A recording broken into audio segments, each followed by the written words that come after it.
Hello everyone, welcome to our channel Topical Talks for a new tutorial video. And in this video, we will learn how to get sound ID on Roblox. Firstly, we have to go to the Roblox website. So in your browser, in the search panel, just type Roblox, then go to the Roblox website.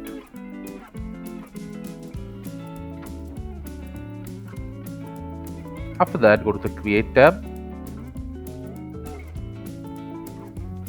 then Store,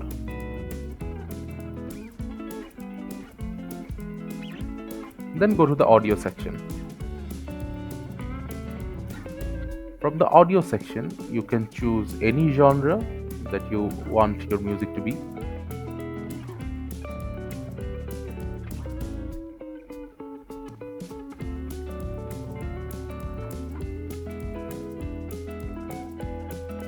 After that, you will see many different musics.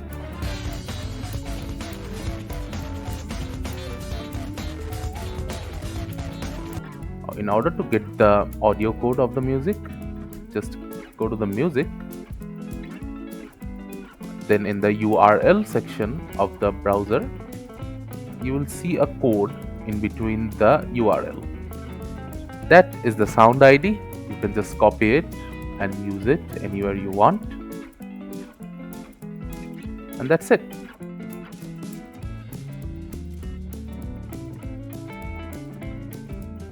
Thank you again for watching the video. Make sure to like this video and subscribe to our channel, and see you in the next video.